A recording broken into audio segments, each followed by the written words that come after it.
Well, it's welcome to the Totally Awesome Fishing Show. I'm on what I call an anything trip, which is meaning, that's right, I want to catch anything. I'm shore fishing. I'm down here on Brixham Breakwater. Now I'm going to have to shield this microphone because it's whistling in the wind. Doesn't look it.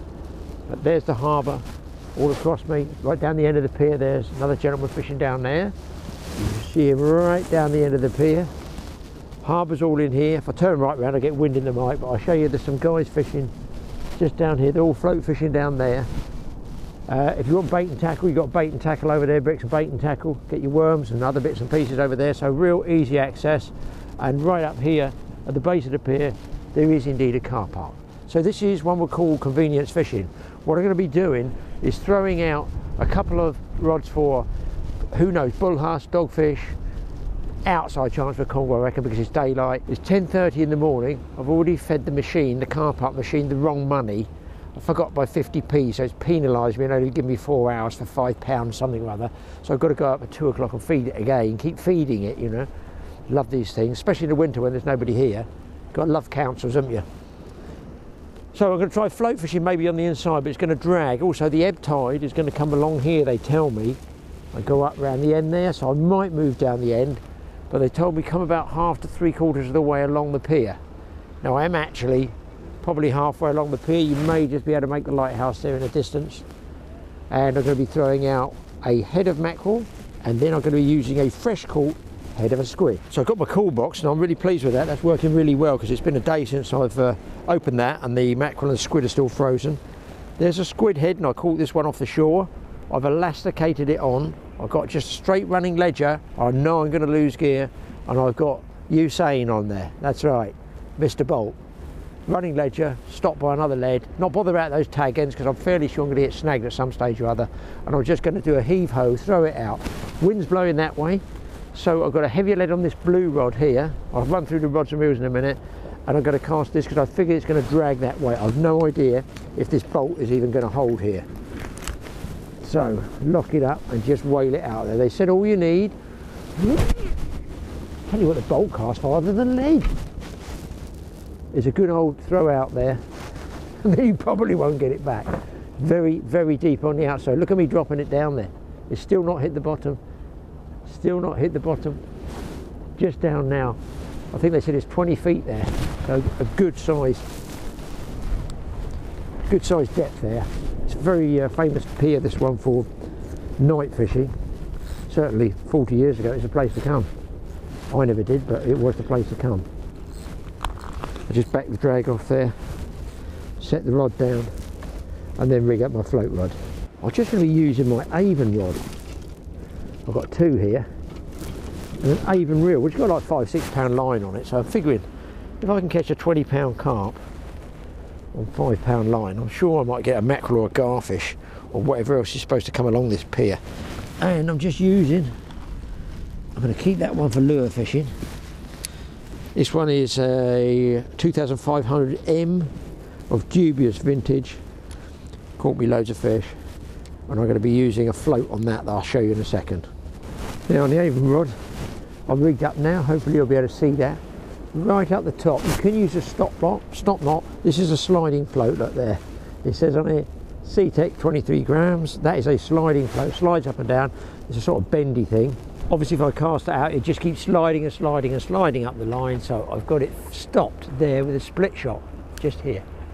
Egg sinker there, a swivel, a trace about 4 feet long, and there you hopefully can see it there, a ragworm, and that's about a size 4 freshwater hook. But I'm also going to be doing a bit of chumming, what they call shervy, in the Channel Islands.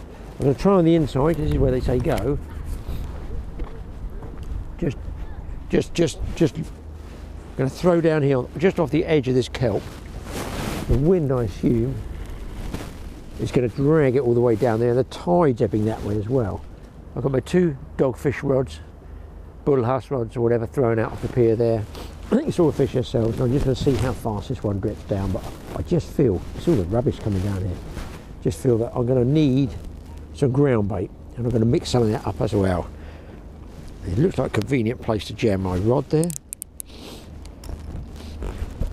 with a bit of luck. That's good, that's perfect. And I'll show you what I'm going to do for the ground bait mixture. There we go, just regular ground bait. I'm hoping you're going to get this, people, because it's pretty windy. Now I've got a spoon for flicking it all out. I've got some of my Raptor oil there. I've got some bran there as well. The bran won't throw very far, that's the only misgiving with it. So I've got in there leftover ground bait from barbel fishing. Going to mix a little bit of bran in there. It's all going to help, and you know, I want to save a little bit because I might sneak a couple of hours in tomorrow, I don't know. I'm fishing with the wife and the daughter shopping, as per usual. It seems to work for both ways. They disappear off, do all their shopping. And I put some oil in there. Just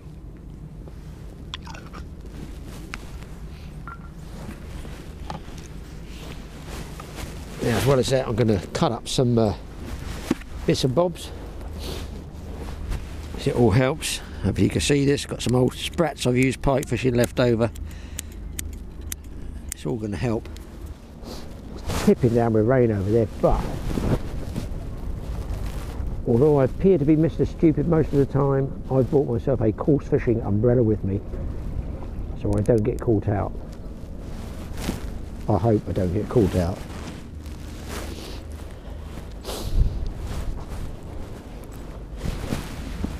So in here I've got some leftover bait like sprats. I've got something called salty squid. I've even got, look at this guys, Nature Diet, Puppy Junior, vegetables and rice. I'm going to mash it all up, put it in. Don't waste any bait, it's all come out of my freezer. And it's all going to get thrown in. I'm not taking it back with me. Don't waste anything. I never waste anything, to be honest, bait wise. Maggots, leftover bait, worms, leftover ground bait. It's all going in the water.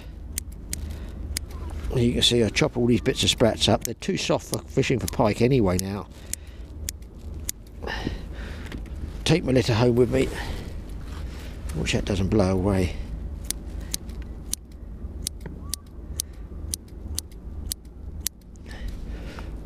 I've already had a couple of nibbles of interest from our local dogs going up and down.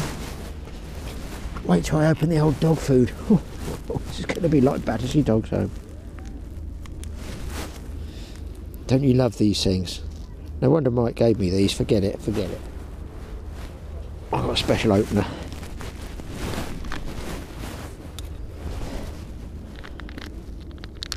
There we go. It's all stuff he said his dog doesn't really like, so I'm going to chop it all up and put it all in. Probably easier mashing it with my hands, to be honest. Wow, I can smell it for sure.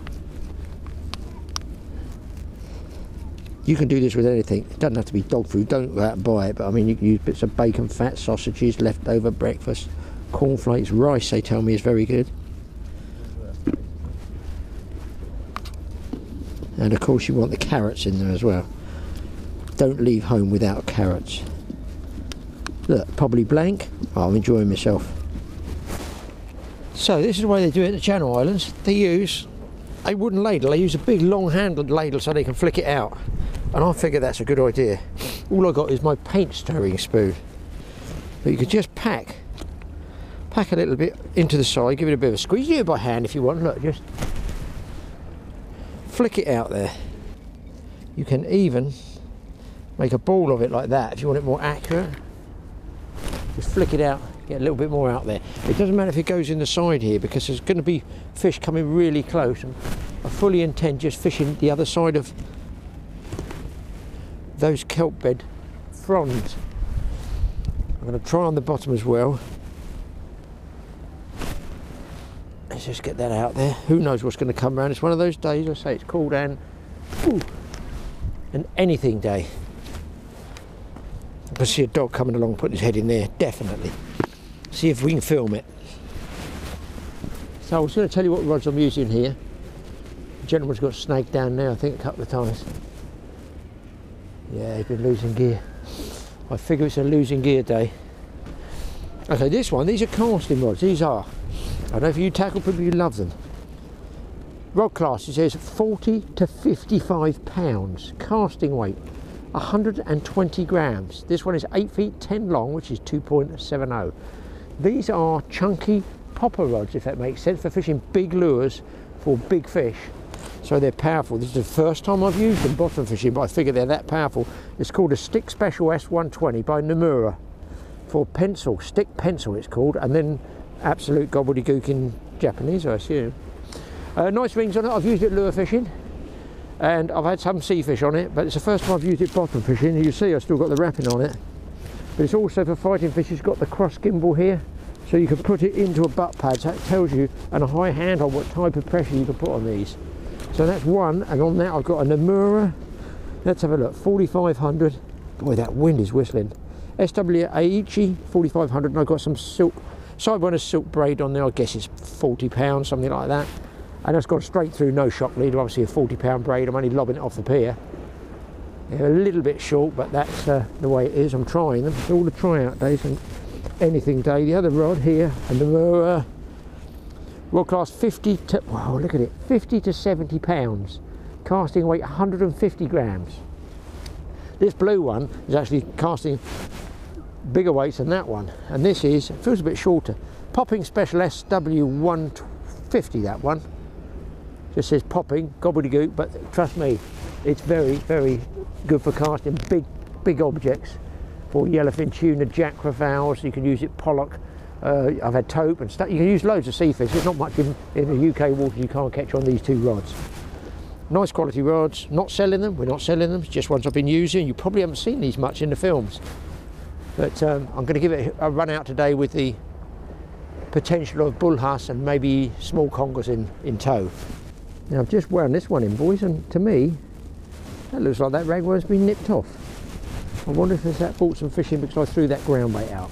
It's a horrible wind, but it is sort of coming along the side rather than my face. It's annoying because it's going along the pier, so I'm getting no shelter from the pier whatsoever. Just make sure that drag's set. If I don't get anything in a couple of hours, I will be going and feeding the parking machine ticket thingy again, and possibly moving. I can imagine this is heaving with people in the tourist season. I'm here in early winter, but of course then there's less people, which is not a bad thing in itself. Here comes a big trawler out there. Brixham is very famous for trawling. I've had some monstrous fish caught here, and they were regularly out there trawling in the bay and further afield. I've seen them have pictures of thresher sharks over 650 pounds in nets. So monster fish do hunt out there. I don't believe many people do much sharking down this way. There's got to be a hell of a lot of potential out there. Okay, I've got the other raven rod rigged up here. I'll show you down the pier. This is a 1000. This is, there's so many fish I've had on it, it's worn off. An Aiko 1000 reel, used before, £10 line on. But this generally is my saviour. So I've got a lead at the bottom. That's just like a flat lead, that one. Hopefully that'll come up. About 15, well no, 2 feet, it's more than 15 inches. Up there I've just got a paternoster single hook with double link of the line. Now you can see the double link of line. Size 2, I think that is a freshwater hook. I'm going to bait that with a piece of ragworm. If I can't catch a fish on this, a wrasse or a small pollock or something to save the day, then I might as well pack up and go home. Baiting these, I go right through the front of the mouth, roll it around the bend of the hook. Now you can use a whole worm, but unfortunately if you don't wind it up over the shank of the hook and onto the line, they will just take off. I'll show you in a second. If you leave it like that, you're going to have the tail there. You get a lot of movement from the tail, but it's just going to get bitten off. So it's usually better to thread that either all the way up the line, like a little bit farther, or bite the, either wind it all the way up the line or just snap the tail off. There. So you get 2 bites, and you miss the first bite generally because he's nipped the tail off just there. Now I'm going to try down the inside. My gut feeling is, guys, there's better fishing to be had on the outside, but the wind is just pushing in here, and that's going to make it difficult for me casting with such a light lead. I'm going to bring that float in for a second. So we'll see if this works. I'm going to try on the inside first, just down here, because I've obviously thrown some bait out there. Just flick that out. Probably better off the end of the pier for getting the ground bait out, but you never know. It's all a big experiment. Life and fishing is one big experiment. There can't be many people that have used dog food here, for sure. So I'm just going to flick this out. Probably lose it again, but you're losing a hook and a weight. Just flick it out, let it sink. I'll be very surprised if I don't get bites on the outside of the but I didn't feel that deep there. Let's just see, and I'm going to wind down till I get the tension on the lead. Lift the lead, there you go, I can just bump it once. And I can feel with my fingers holding the line across here whether I'm going to get any bites, and I shall get back to you if I have a nibble or a bite. That is one big trawler going in over there. I wonder what he's got. More than me, that's for sure. Big marina in there as well, mostly yacht mast I see. Lifeboats there. This is once you go past Berry Head, you're out in the open ocean there. Torquays down that way, or that way I think. Just so we're all human, guys. First cast, I'm in a snag. Now, just to give you a tip here. The big thing to do is not try and break it out doing this. Oh, I've got it out. That was lucky. I was just going to show you what not to do. Listen, I'm going to tell you this anyway because I had 2 dangerous escapades with it. You point the line, you screw the drag up, and you walk backwards like this, right? And you watch what I'm doing. So I'm walking backwards like this. That rod's pointing straight towards me. Now I was fishing off the west coast of Ireland, on a remote island in fact, for big pollock, got snagged. I pulled the lead and the lead split my eyebrow up here. Another few millimetres I'd have lost an eye totally because it come back to huge velocity. And I've also nearly chipped my kneecap when I was pike fishing with a lead, what they call a Y lead, pulling straight at it, and I pulled like this low down, it went straight for my knee and nearly went through my kneecap. So learn from my mistakes, learn from anybody's mistakes and don't do it yourself. Try and keep it off or to the side, or at least turn your back to it. Because if you're pulling with a rod and reel, especially with mono, it's like a great big elastic band. It's going to bring anything back. If the lead pulls free, it pulls free at high speed. This is my banker, A, for losing gear, but B, maybe getting a fish or a nibble. The lead might not quite be enough to hold in the wind. The wind's really annoying. They go 7 miles an hour. And it is blowing 15, it doesn't look it, it's 15. Another guy packing up here, so obviously the fishing is red hot. I've seen more people packing up than coming down. Doesn't say much for my chances, does it? Yeah, that lead's barely holding. I didn't bring many with me. Just rest that down for a second. Another huge trawler coming in. I wonder if they're coming in because they're giving bad weather. Oh, yeah, I'm on, Jesus Christ. My rig worked, guys, my rig worked. How am I going to get up there?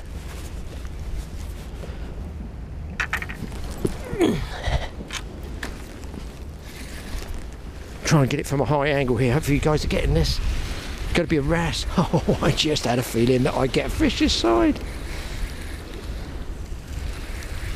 Wowee. Oh, he's going well, it's not a bad fish. I've got a bit of a slope here. Oh no, it's not a wrasse.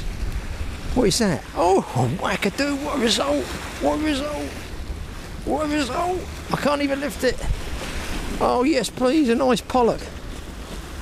Here we go. Oh my God. The old Graeme Pullen favourite rig. And he's fallen off the hook. Oh, what is that lucky? See, even you're lucky there. Look at that, guys. A beautiful Brixham pollock. On the bottom, where he shouldn't be, eating ragworm, which he probably shouldn't be. But a lovely fish here. I'm going to chuck this one back. Well, I'll tell you what, people, I'm actually made up with that fish. I've lost my weight at the end, so I'm going to have to re-rig, but that was worth it. You see, it's expendable. Now I'm going to be using, not Usain Bolt, I'm going to use Norman the Nut there. Let's re-rig that. I had a feeling that rig with that single ragworm would be better than the float. Well, I'm rigged up the same way, look, just a hook on a standoff paternoster. I've got an old nut there, which may not be enough, but I have got a backup system, but I've got to come upwind with this because the wind is going to give me a lot of trouble here. I'm going to have big problems. I'm tempted to chuck the second rod out, dismantle that sliding float. In fact, I know I'm going to do it. You just get these hunches, don't you? You know, you just get a hunch that something's going to work. Fishermen always work on their hunches, or if they don't, they should do. All right, that was brilliant. Save the blank again. I think if I float fish out, it's just going to drag around. And I'm going to have to wheel these big baits in and check these in a minute. I think that one's okay. Oh no, fish, I'm on again, guys. Holy cow. I got another real small bite on this one. I'm on again. I'm on again. The young kid just came up and said, what's that fish? Oh no, I'm not. I'm locked in. I'm locked in. He's got me in the bottom. Get him up again. Speed wind, Graeme, speed wind. This is smaller fish, much smaller fish. If he's come off, I think he's come off. I might have lost my rig here. Wait, even. No, I've got it all. Oh no. Oh, what an angler. There's anglers and there's danglers. Tell you what, it's a good conger bait, that one. I've just thrown out again. I left the same worm on. Am I going to get a third fish on the same worm? I mean, with float fishing, your hook is above any snags or weed, so I'm running the risk of getting snagged. But look, boys, 2 fish in 2 casts. If the fish are in the weed and the snags, that's where you've got to fish. Okay, what I'm going to be using now, I've got a few nuts here, but I've got these things. I want to try them off the shore. I've used stones, of course I've used stones before. But these are, I don't know if they're special stones, I don't honestly know. The company that said test these out. They're just carp ones, and they have like a fixed little bit of rubber that jams in there somehow. They've got weights on them and everything. Well, obviously they are numbered with what they weigh, which Uncle Graeme has no chance of looking at, unless it's all in Japanese. No, I've got no chance of that. Oh, 28 grams here. Don't know what 28 grams is. I'm going to give one of these a try. They'll sink slower than, obviously, a lead weight or a steel piece of iron bolt. But they want me to test them. That's fine, but as long as they're prepared, I'm going to lose them. So it's a carp lead. I don't know, it's got a ring in it, that one. That's got a nice little ring in it. If they don't mind me losing them, that's not a problem. You can make stone weights up yourself. It's not a problem. A friend did, he made me some with a wire that went around the outside and a little ring at the top, ring loop, and some hot melt glue.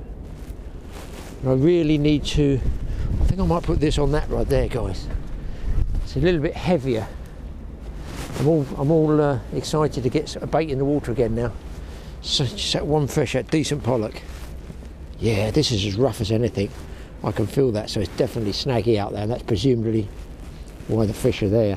Very rough. Oh God, it's rough. There should be small congers out there too. What I'm going to do is send this out.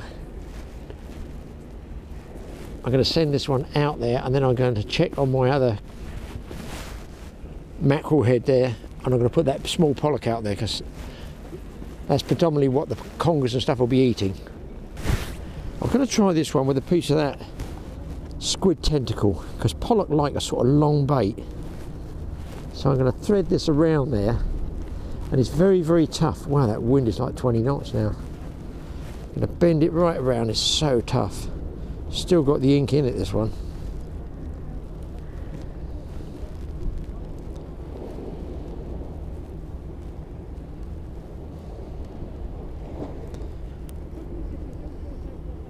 You can see all the ink in that, and that's going to hang down like that. So let's just try that. The ragworm was good, but let's try the squid, see if they hit that as well. And there is the stone weight.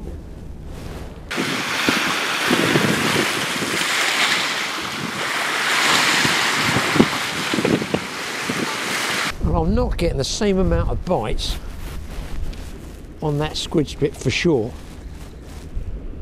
Of course, the stone might be reacting differently in the bottom and moving, but we're going to try the two together. So I'm going to go up here, throw the ragworm out with the stone, so they're sort of matching, if that makes sense. That's not good, Graeme. I think I've bought the wrong reel. You stupid child, Graeme. It's my float fishing reel. There's not enough line on it. Oh well. Thought there could be a problem or two in the offing. I just put the two together like that and just see which one they come on first. I think it's going to be the ragworm. I must check that knucklehead. It's been out an hour and a quarter. Oh, it's biting the worm straight away, look.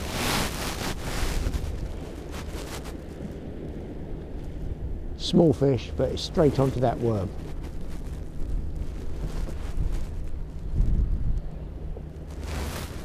Rest it there, see if he's still there. I want to put the two rods together like that. And you watch the bites. The right hand one is ragworm, the left hand one is a squid. Hey, look, guys. I think you can see there's a bite on the worm straight away. That's a small fish. A big fish would have taken it, pulled it straight over and held it over.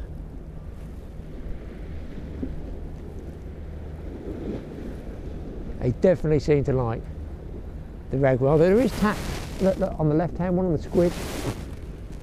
Maybe the squid is a little bit too big. I put a fairly long piece of tentacle on, just thinking I might get a bigger pollock, as you do. There it is. Get bites and taps on both. I can imagine a night and low light this would be pretty good.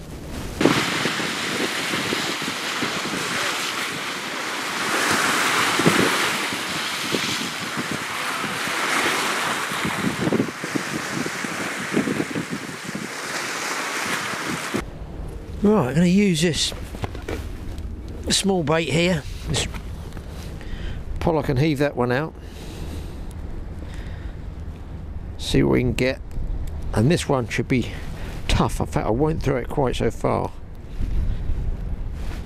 Whole fish bait. Hopefully you can see this. I'll show you when I've rigged it.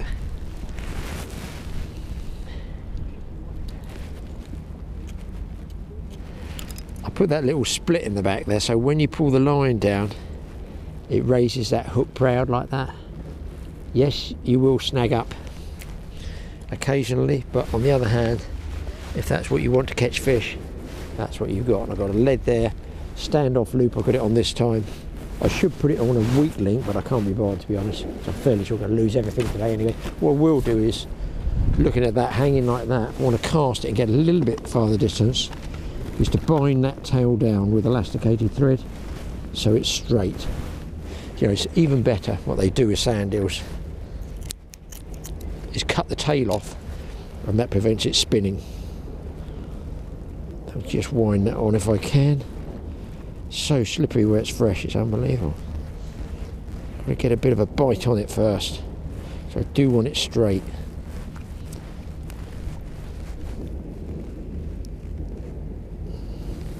Just wind that round and around. That's better. I've got it around the tail root now. Put it out, half hitch it. That's what I do. Some people just snap it, but being a fresh bait, it won't bite into the bait. And that's hanging like that. Perfectly good for a decent fish. Let's get it out there. That's his bait, darling. What's he hoping to catch? Away! Good one. That's a good one.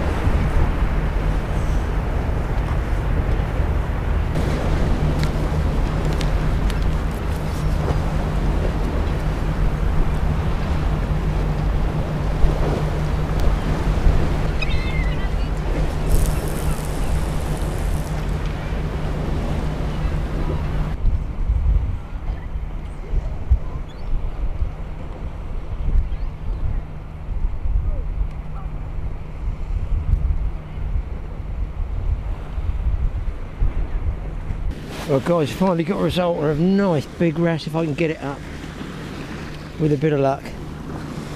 Got me in the weed, here it comes. Just hooked. There he is. You can see that one. That's a ballan wrasse. It's a nice, good sized one. So I've had some nice, I've had a lot of other small ones as well, not small ballans but small pollock. So that's a really nice fish, just nicked on the edge, so they're just nibbling that again. Ragworm is the bait. Really good fish. I've had a good result there. Let's get him back, see if we can't get another one. Whoa, great little session.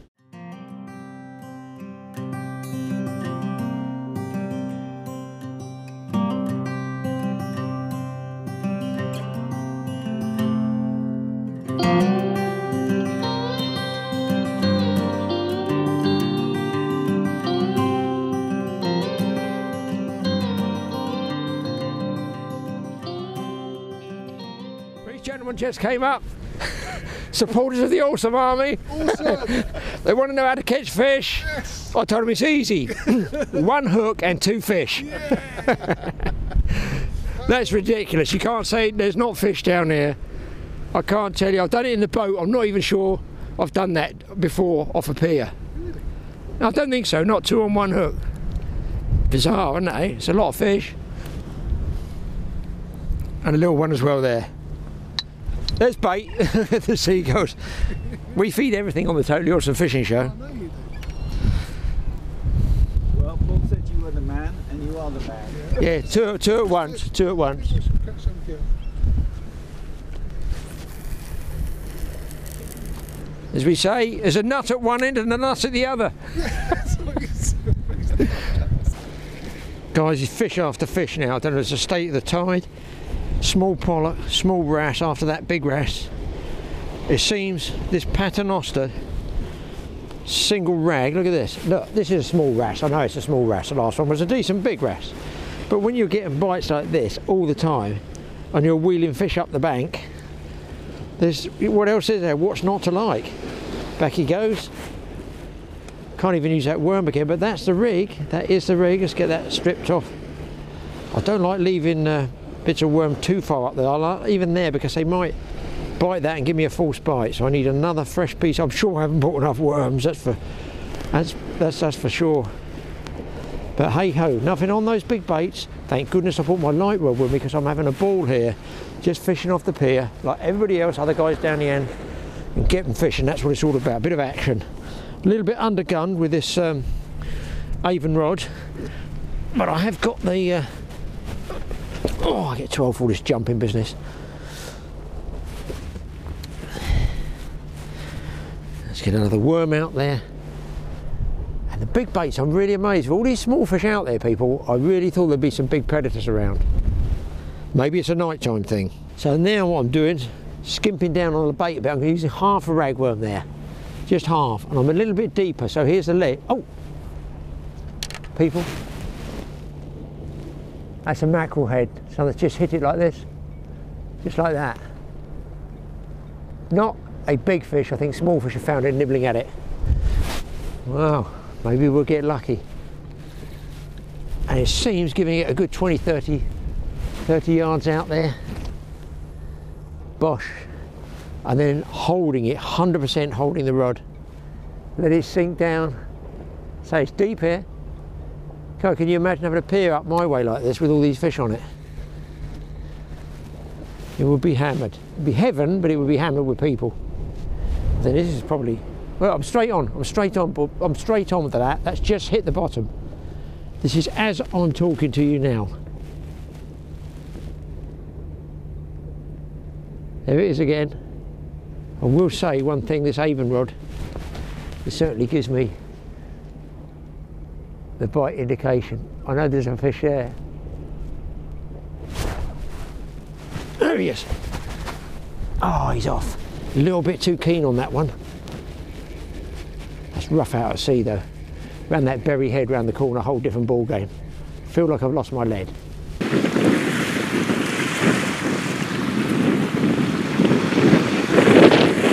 Come on up, you monkey. It is pollock after pollock, wrasse after wrasse. Not as big as that first wrasse I had, but listen, on an Avon rod, tell you what, that's good fun. And that is on a little bit of fresh rag, and I found some frozen rag. Now everybody knows frozen rag when you can't freeze rag, where I always said that they go mushy. And they were sort of mushy, but I put a little bit of fresh on first and topped it off with the frozen. And that seems to have done the trick, because it bulks the bait out and I get slightly bigger fish. I get this guy back, and I'll go into that mushy ragworm packet again. Yeah, and see what's in there. That's good. Well, I've got to eat. Caught all those fish is wearing me out. I took a gamble, left my rods here, kept my cameras with me. I walked back up to the base of the pier, right up the top there, because they got a little restaurant thing there, and they do a takeaway. And it gave me a chance, a tip-off, to move my car just up the slope. I already fed 5 £1 coins in the machine this morning, £10 for a day or something. And somebody says, one of the locals, no, just park at the top of the hill, it's free, 50 yards. So, it's paid for this, isn't it? So I got myself a sausage sandwich, but what I was going to say, or a sausage bap, to be technically correct, for those who want to write in, it's a bap, not a sandwich, Graeme. And when I was at the top of the hill there, I looked down, I thought, hang on, they said fish 3/4 of the way down. I am nowhere near 3/4 of the way down, and I've had some good fishing. I think I'm going to move, I'm going to eat this, move, and now I don't have to worry about parking with a dreaded ticket and the traffic warden. And then 2 guys came past who knew us. They said they both live here, they've both been nailed. They said they're red hot down here, so there's a tip, guys, don't overstay your welcome. I mean, I always wonder sometimes, you know, with these traffic people and the councils, they don't realise it puts people off of coming into town and spending money, because you think, oh, tell you what, I'll just go home, I can't be bothered, you know, and that's what they do. People do that. I can't, because I'm trapped on the pier. I'm going to move up there about another 250, 300 yards, so if we can't finish the day off with a few more fish. Mind you, that means it's farther for me to go back and get some more tea and sausage baps.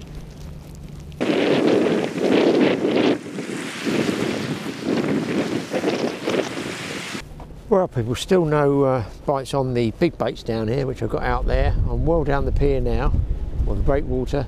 And of course I'm into the wind much more, so that's something else worth thinking about. I've had to go on the inside, something made me cast on the inside, I'm only getting taps. It's pretty quiet on that side out there, still snaggy. Just went down here and I've lost a real buckling, hooped over, real screaming big wrasse. So I think I'm going to use these steps here, I've no idea, get down low, closer, throw some of that ground bait in there and see if I can't get something going as a last chance saloon, the old proverbial last cast. Actually got a couple of plovers, look, tame plovers here I'm feeding with this ground bait as well. So let's go down there. Those rods can look after themselves for a minute. I've already got this one. Yeah, that was a really good wrasse, buckled the rod over. Just didn't occur to me that there'd be, you know, big wrasse on the inside here, but obviously there is. So let's have a look down these steps. Probably the locals say, oh, don't fish by the steps, mate, it's really snaggy. But listen, it gets me down near the water. Tide's well down. I can still see my other rod tops up there, and I just feel if I'm lifting vertically over the top of the fish, if I do get a bite, I might even get one out, you never know.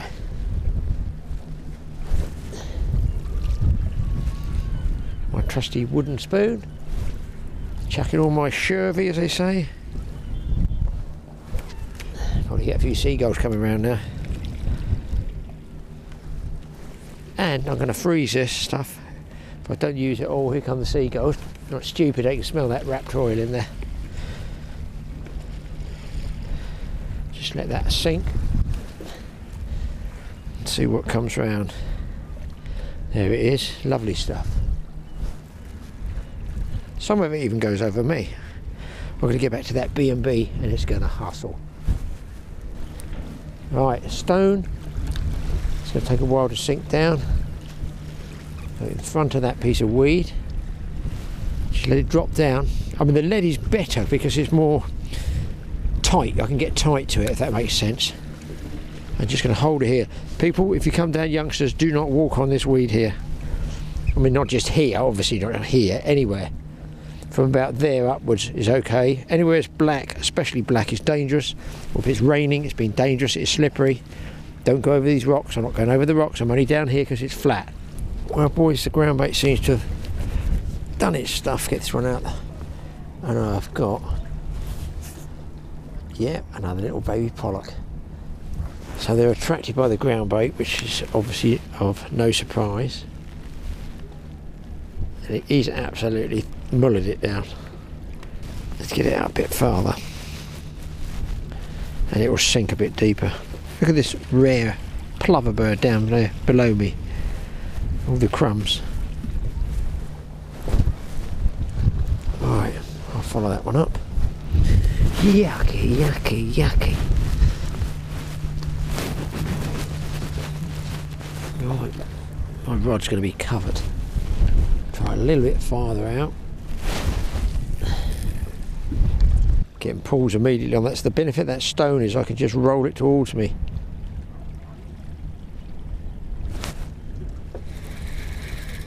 another one? I think I have got another fish on, people. That ground bait's got them going. It is another small pollock. Thin one, very, very thin, this one.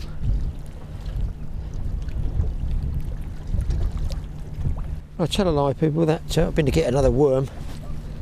Just there, stone. There, half a ragworm. That was a whiting. In fact, I think they're both whiting. I'm just calling them all pollock because I've been catching loads and loads of small pollock. But it had lots of little pin teeth on it, so that last one was definitely a whiting. Here we go down again. I can tighten up to the stone and just feel it bump and roll across the bottom. It's fish on that already. Because I'm touch ledgering here. That's a different type of warbler, that bird down. Oh, I've got one.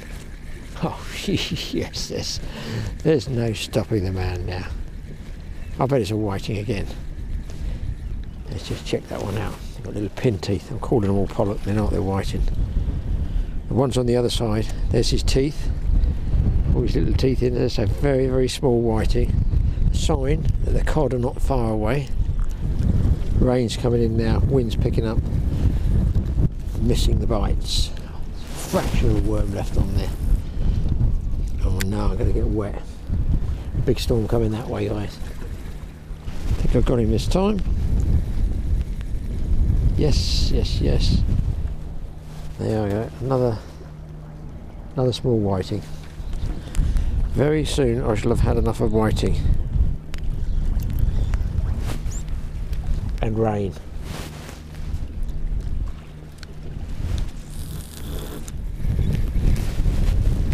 The rain's coming big time now, as are the whiting. They're attacking me like the raindrops. Very thin whiting this year. Right, I've had enough. Here comes a squall. Run for it. Right, here comes the rain, people. Probably got it all over the lens. I'm going to have to hold this body, otherwise I'm going to be off on a trip to France. I'll be doing an away day to France. Oh, fighting this bloody wind. Wow, that's pretty horrible. And there's a lot of it to come. I can see it all going across the back there. Painting has been obliterated. Torquay is shortly to follow. Black on the inside with big storm clouds. I'm getting battered holding it. I daren't peep round the corner. That's where mine's coming from. Up in there, and there's quite a bit of it, so I've got to keep these cameras dry. Well, and me as well. Oh God, I'm getting blown over the pier. Well, I'm waiting for this rain to pass.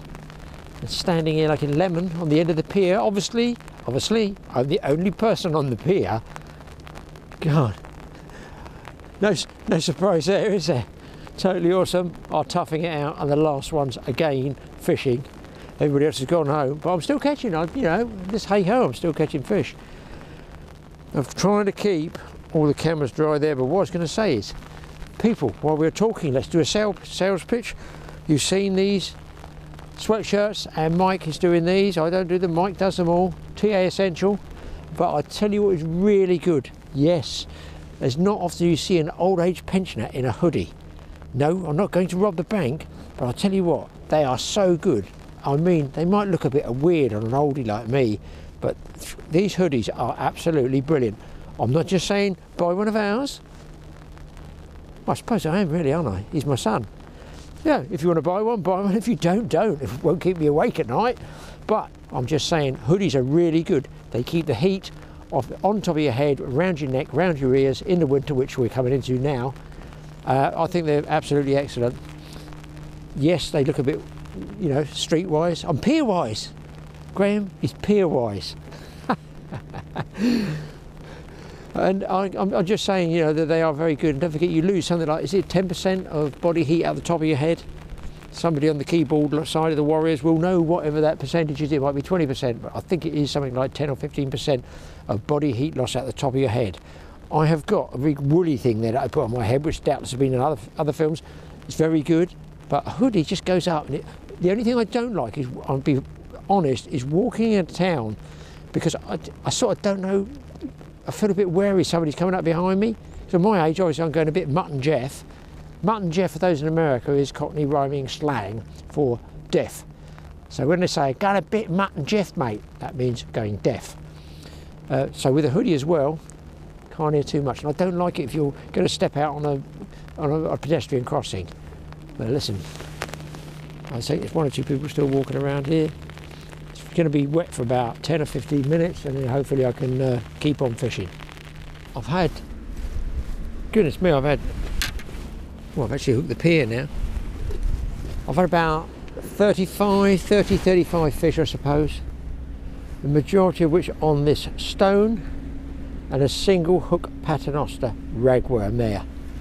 I'm down to about 4 worms. The light's going, so I won't be able to film. Well, I could film, but I can't be bothered. But the tide's low, so it's all working against me now. Well, I'm going to do this quickly. Don't forget to hit Totally Awesome Fishing, and I got him. Totally Awesome, I think. Outdoors, hit both channels. I'm still wheeling fish in. Hit the subscribe button. Hit that little bell thing, then you don't have to keep going looking for films. You've no idea when our films go up. Occasionally we put a midweek one up. If you don't know that, you're never going to ever see that film ever. Oh, still going strong. Yes, tiddler snatching, that's what's about. Small pollock at the moment, just finishing these worms off. I don't think anything's going to go on these big baits. I've not had one knock on them at all. As you can see, it's absolutely black all around me now. Very dark. I'm trying to hang it out till it is dark, just in case something comes on these baits. They haven't even been chewed, to be honest. I've had everything on a single hook paternoster. Been, quite impressive, really, all the fish.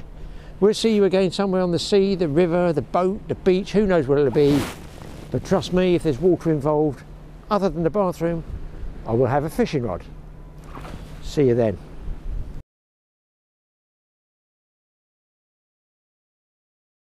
Well, there we go, guys. Just about to pack up, and this is a changeover of species now, where you get the wrasse will go off the feed. They don't really feed at night, and then you get a change of a fish like these, which is a pouting, and that was a copper coloured one. That means he's living in amongst the kelp there. Hopefully you're going to get enough to see the footage of it. So it's called a pouting, and that would be a primary fish that the conger eels would eat here. I don't know what to say, people. I've had about another 6 big pouting, and it's me saying wrasse don't feed in the dark. I've just caught a nice wrasse there. I don't even know if you're going to see it, because this little camera doesn't work well generally with the floodlight there, but it's as low as I can put the floodlight on, so hopefully you can see it. So after saying cheerio to the Totally Awesome Fishing Show, thanks and subscribe, I'm still fishing. And this is the last piece of ragworm I've got, because I wouldn't mind trying up a river tomorrow. And Mr. Wrasse here is going straight back in the water.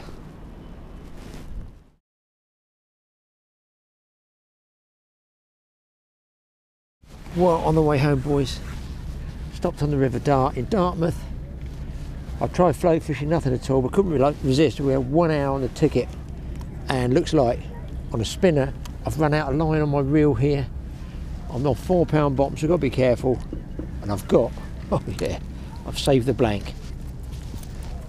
There we go. That's a nice fresh mackerel. Joey size on a small lure there. I think we'll chuck this one back, even though people say, oh, they don't live. Well, they won't live if I put them in a bucket. I could use it for bait, but I was just jigging it up and down so that you can see small mackerel. Save the blank in Dartmouth now. We've really got to get on the road home. We'll see you next time.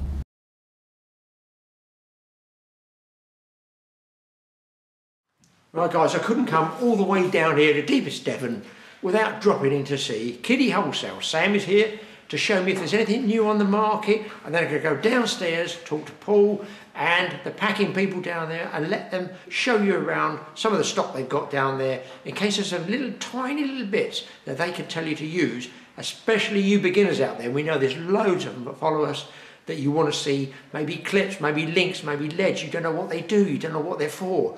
Hopefully Paul and his other man down there can tell us. Hi there, Sam. Good to see you again, mate. We're doing great. Oh, not too bad, not too bad. Hopefully I'll get fishing at some stage. If you're lucky. If I'm lucky, Okay. if I'm lucky. By the way, wives and daughter... Wives? Oh, more than one?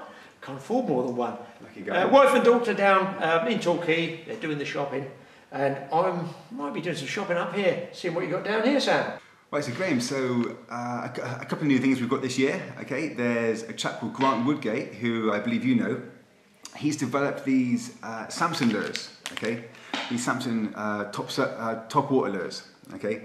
We've definitely felt a bit of a shift towards people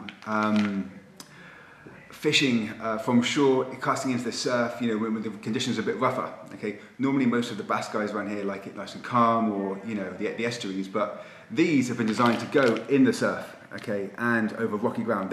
Most of them, they're all top water lures, okay? But they're virtually indestructible, okay? They're made from this like extremely hard plastic, all right? The sizes go from like your 30 gram, okay, all the way up to your 120 gram, you know, for your offshore stuff, for the overseas, you know, but they are absolutely brilliant, you know. They're brand new, okay, only a few shops have got them at the moment, okay, you get these absolutely huge ones, these candles up to 120 gram, I mean, look at the size of those hooks, I mean, they're massive, you know, but these are the real deal. The guy that's developed these, Grant Woodgate, is the real deal. He's a bass nut. He's fished all over the world. He's had specimen fish everywhere. Okay, he's the real deal. This guy, but ever such an easy guy to get on with. Okay, but he's come up with these, and they're kind of his baby. We're the UK's sole wholesaler at the moment. Now, just let me ask you, they're all in white, Yeah. but I see this packet here down the side. So how does that work with the lures? Is that some colour coding? Okay. As you can see, all of the lures are white, okay, they all come in this like plain white, okay, but they come with these skin swaps, okay, and these are basically like a shrink tubing, okay. You wrap them around the lure, you dip them in hot water, and then they shrink to it, okay. So you can swap and change depending on what sort of fish you're going for, and there's all sorts of different colours. There's blue, there's yellow, there's green, there's red, there's pink. It's a really well thought out lure. Okay? Does the lure, I see, does it come with several colours inside it? They do, yeah. And then they can buy, assume, top-up colours in these if you know if they want to buy other colours. Exactly, yeah. Every lure comes with a couple of different colours, like the blue and the green, but then you can buy the colours to suit your sort of style of fishing. And if you want to, if you shrink tube it on, yeah, you cut it off with a knife and use another I think one. you can just cut it off, or just put a fresh one around it. Oh, over the top of it. Over the top of it, yeah. Oh, that's got, yeah. But I would recommend probably try and cut it off first. And I imagine this size UK bass. These small ones? Absolutely, yeah. This size UK bass. I mean, me and my brother have been using these. They cast like bullets. I bet they do. I did think that when I picked them up. Yeah. I mean, they're weighty. They absolutely fly out. But the 30 gram, you know, they absolutely fly.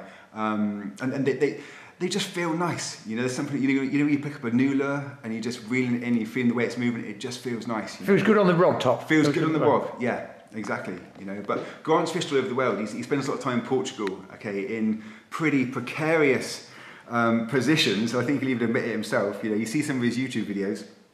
He's rock hopping around in like, you know, a pretty decent sized surf coming in, and he's pulling out real big bass. You know, this guy is the real deal. You know. Also, as you know, we're most famous for Sidewinder. Okay, Sidewinder lures, which we came up with, you know, over a decade ago now. The best-selling Sidewinder lure for the last few years has without a doubt been the Skerries eel. Okay, the Skerries and eel, it's just, it works from boat, from shore, from dawn till dusk. Okay, this is a real winner, this one, okay? But we've teamed up with the guys at Black Tide Fishing, who are sort of collective based along the coast in Dorset. These guys are mad keen fishermen, okay? But we teamed up with them and we developed the Black Tide eel, which is basically the Skerries colour. Okay, they loved the Skerries eel, they really did, but they wanted to come up with a different colour for themselves, and they came up with the Black Tide eel. Okay, this is apparently working a bit better in low light conditions, but it'll work anytime, you know, shore or boat. And we've been getting some real great results, 6-inch and the smaller 4-inch ones. Obviously, as you know, all Sidewinder lures are weighted. The 6-inch has a 25 gram weight, okay, so it casts great from shore, and the 4-inch is a 10 gram. Now, I've just done a squid film, which hopefully some of you guys will have watched by now, fishing those squid jigs. I can't believe it, guys. I cannot believe it. I come into Kiddie Wholesale, and what have they got? You've got down the end of the counter there, you tell me it's a special squid rod? One of our newest brands over the last couple of years has been Nomura. Okay, they do a fantastic range of rods and reels, and they've just released a squid jig rod. Okay, This has been designed by the pro staff at Nomura specifically for cephalopods. Okay, this is the 2.7 meter, 1121 gram. Okay, it's ideal for bouncing the squid jigs. Okay, it's all Fuji guides, Fuji seat. Okay, it's a real nice bit of kit. I think we don't actually know the retail yet. We think it's going to retail around $59.99. Okay, but which isn't, you know, the end of the earth. The Fuji seat screws down from the top, just like nearly all of the Nomura rods. Okay, so when you're spinning, we're using a spinning reel. If it locks on nice and tight, so it's not going to come loose when you bounce those jigs around. They all come with the Fuji K guides, tangle free, finished really nicely. Ideal for braid. Okay, these are really great rings. And this is the other one. This is a slightly smaller, slightly lighter. This is a 2.4 meter, 9 to 20 gram. Okay, again, it comes all with Fuji guides, Fuji seat. It's got the K guides, just like before, tangle free, ideal for braid. Okay, and it's a budget rod. Okay, this is not an expensive rod. We think they're going to retail around $59.99, thereabouts. Even though the pro staff at Nomura have designed it specifically for squid, you know, it would be an ideal rod for any kind of lure fishing from shore. Wrasse, you know, your bass, especially pollock, you know. No, it's a perfect lure rod. Plenty of power. As you know, Graeme, 10 years ago, if you were fishing on the beach and you'd bait beach shoulder, everybody had a lamp. Everybody had a common lamp, didn't they?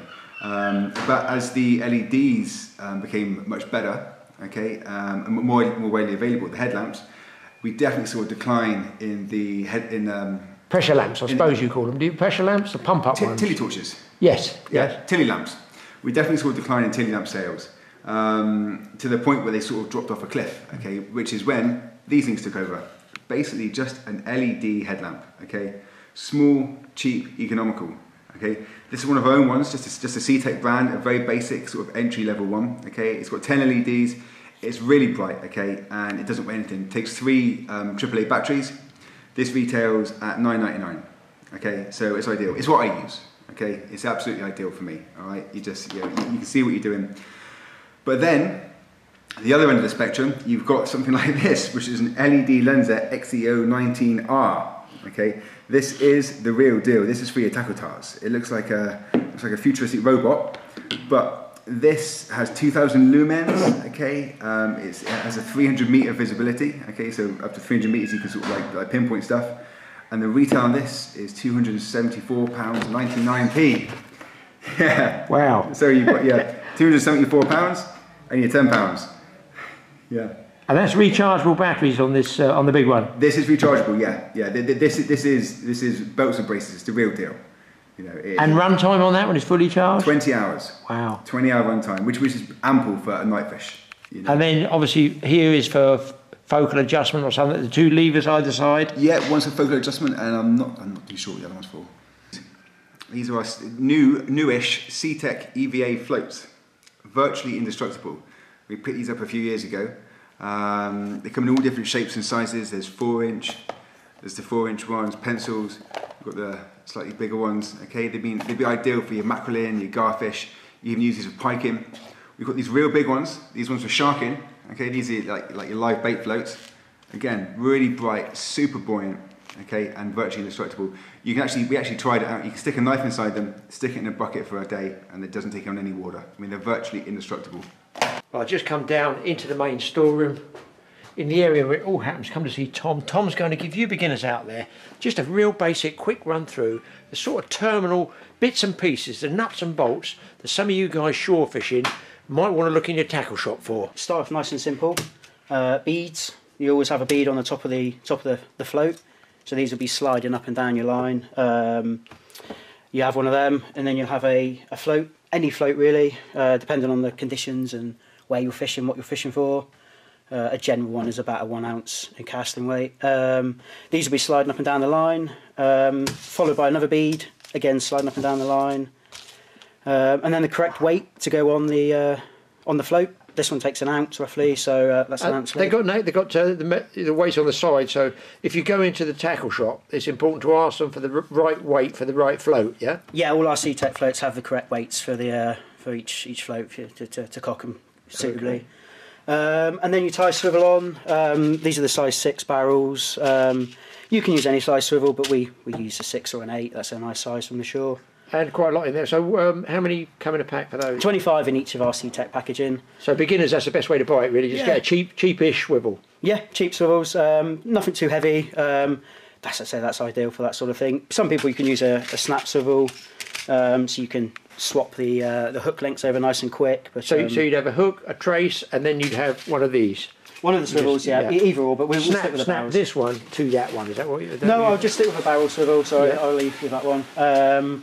So that will go on the top of the main line, and then you'd have about 18 inches or so of trace line, which is generally weaker than your main line. What would you fish on depth? You know, would you go for the surface, or would you go for like 3/4 of the depth? General. This is anybody fishing around the UK. Yeah, generally, a starting point is 10 to 15 feet, depending on the depth of the water. But especially on the south coast, it's quite deep water, nice tides. 10 to 15 feet is a good starting point around here. And hook sizes? I would go, and you've picked out size 4 Camazan hook, so anything from a 4 up to maybe a size 1/0. Again, depending on bait and fish you're after. But you get 10 in a packet of these. A general for species, you'd be looking at mackerel, garfish, maybe small pollock. What sort of baits would you use? Strip baits or strips of mackerels, whole sand eels or chunks of sand eels, ragworm if you're fishing for wrasse and pollock and that sort of thing. But generally fish baits, yeah. Okay.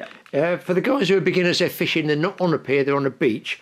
What about those lead clips? I always get mixed up with the different numbers of lead clips. Different release clips and stuff like that for clipping down. Sure. Lead clips. There's 2 types that we sell. We've got the rig snaps, which have got a small bar on the end, so you can attach a hook or a baited hook to it if you're fishing a clip down rig, or an up and over rig if you want to get a bit more advanced, but generally not. And then link snaps. These are the ones that are most popular sellers. You can use them for attaching rigs onto your leads, onto the end of your rigs. Multiple things. You can even do like quick links on there for multiple hook links and stuff as well. But generally, a standard on the end of your shock leader to attach your rigs for a quick change rig. So, you've got 3-way swivels which you can use as a standard pattern off the rig. Your main line goes onto the top. You'll have a small section of line coming on the bottom eye, and the middle eye, the one that's protruding out, would have your hook link on. Very good for wrasse fishing and rough ground fishing, really. You can. It's an easy way to chuck out baits without spending a lot of money on terminal tackle. It's just a swivel and a lead and a hook. Very, very simple. And our Sea-Tech crane snaps, ideal for attaching spinners, lures, heavy pike lures, etc., etc. You can put leads on the end of these, on the bottom of your rigs for a quick attachment again. Multiple ways of using these, really, but we tend to use these for attaching feathers onto and spinners, heavy lures, Dexter wedges, that sort of thing. Right, Graeme, the other product we sell is the breakaway impact shields. We use these a lot for long distance casting. If you need to streamline your rigs for extra distance, you would use one of these at the bottom of your rig, just above your lead, and you would attach your look on the back, attach your hook to the impact shield. Really, it will fall off on the cast, and when you've got your line taut, it will pull the hook off when it hits the water. Very, very good for streamlining your rigs, for getting extra distance. Yeah, perfect, really, that one. Right, we've got a couple of popular grip leads as well, which we use for beach casting. This is a standard breakaway short tail lead. This is a 6-ounce one. When you cast out, it will dig into the tide, and it will just anchor your bait in the area you've cast. When you pull your rig in to wind in, these bars come off, so it's easy to come off the sand or the mud you're fishing on. You can simply wind it in. This one is the impact lead, which has got a bait clip built onto the top of it. Exactly the same principle as the same. Grips in, pulls out. These are colour coded. This is a yellow, which is the 5-ounce. They do a 4-ounce, which is blue, the red, which is a 6-ounce, and the green, which is a 7-ounce.